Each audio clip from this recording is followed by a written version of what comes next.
I don't know if I'm embarrassed or excited. It could be the fact that I'm in a Speedo. It could also be the fact that I'm in a hot tub boat in the middle of a harbor. Welcome back to Vagabrothers. This is Rotterdam.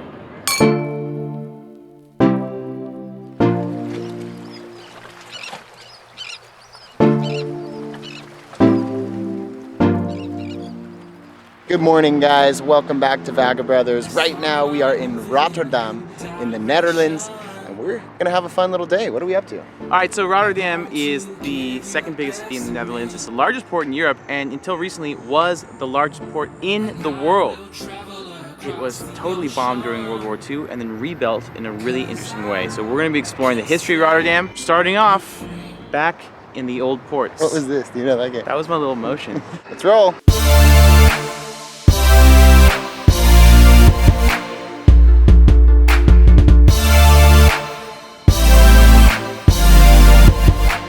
So one of the really cool things about the city is the water taxi. It's a taxi, but it's a boat. We're going across the harbor to Delfshaven. Someone moving in a new direction. I want to give you the best of me, and I will travel across the ocean. 'Cause I can set you free. The reason why Rotterdam is such a big port is because it's on the New Maas River, which essentially connects the North Atlantic with the Rhine River, which this river connects to. Like we said, during the Second World War, the city was heavily bombed for being a port. And we're gonna go to one of the older parts now that still exists how it did a couple centuries ago.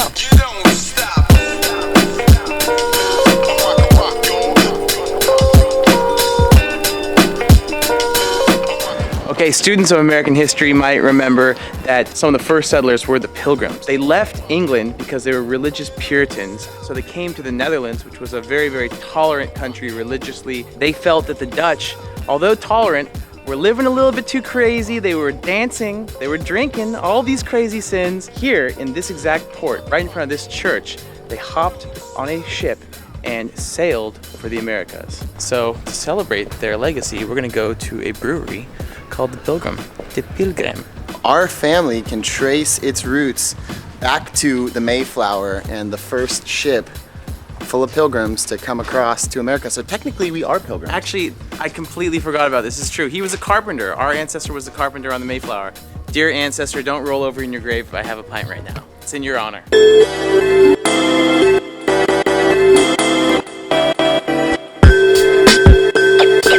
Alright, Pilgrim Church, Pilgrim Brewery. Alex, how's it going? Alex and Marko. Right, guys, we are in the Pilgrim Brewery, right next door to the Pilgrim Church, and it's beer time. Well, this brewery has been around for 20 years right now. The building has been around since 1580. Are your beers like more traditional, or are you guys doing stuff that's more in the craft beer world? I try to make a lot of beers that are kind of out of the box. Which one's your favorite right now, Eric? Right now, the Vagabond. The Vagabond has to be done. Vagabrothers, Vagabond Brothers, we have to have a Vagabond. And then I think the Mayflower too, just for, you know, like reconnecting with our roots. But for the purposes of our research, I think we should try all of them.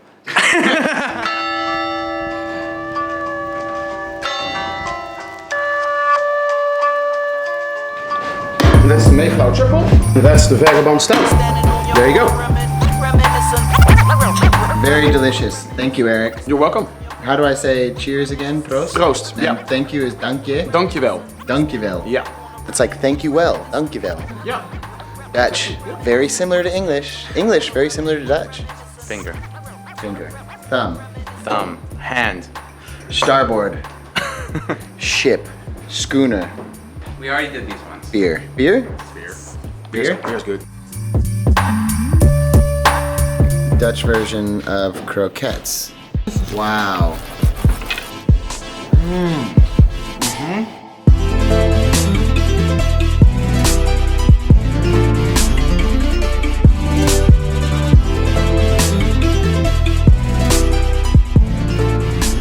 Okay guys, we're back in the center of town. We're on the south side of the river, and back in the day, this was the main hub of the airport, and they've converted this whole area into more of a residential commercial zone. So now Hester's going to show us some of these new buildings that make up the modern skyline of Rotterdam.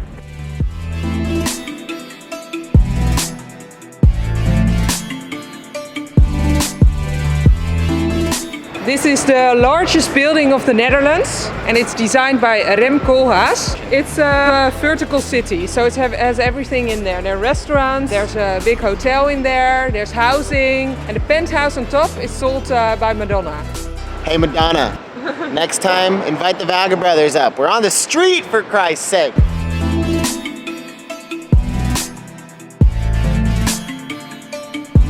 Alright guys, well, we've made it to the Cube houses. These are the most iconic buildings in Rotterdam, built in the 80s and modeled after the Ponte Vecchio in Venice, although really abstract. The idea of a bridge over a busy street, but with houses over the bridge.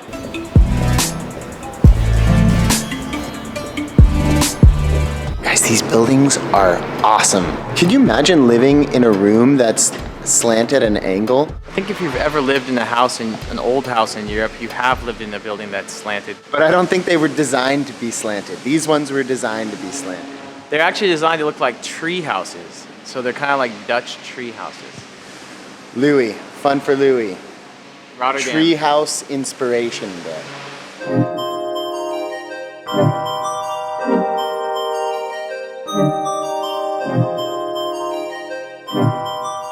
This is the Markthal.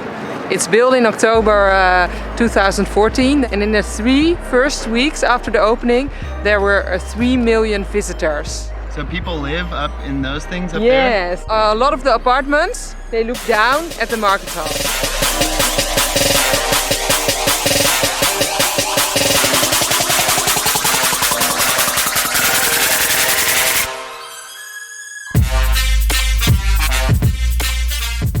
This place is really cool. The architecture is incredible.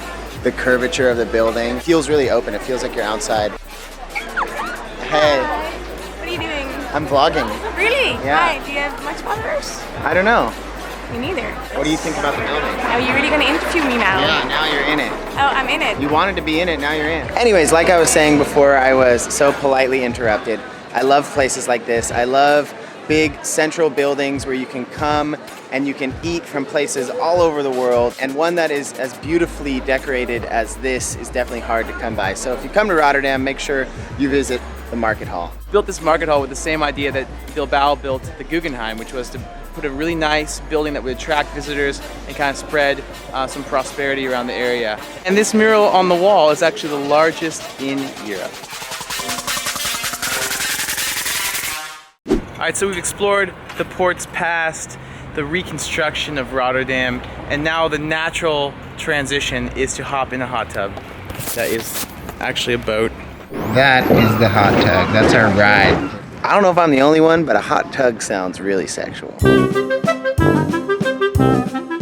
We have no bathing suits. We have them for you. Really? We do. Used ones? They're clean.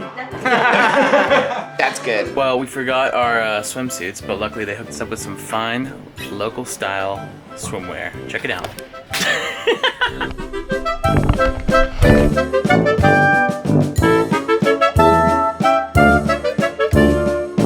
What were your first impressions? My first impressions were WTF and why.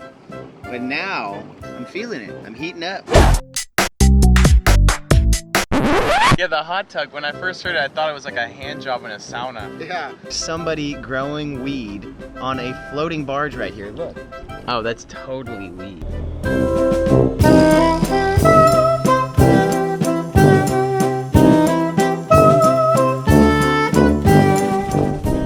Hello. We haven't convinced anyone to join us, female or otherwise. People are looking at it and pointing and laughing, which I remember feeling in middle school.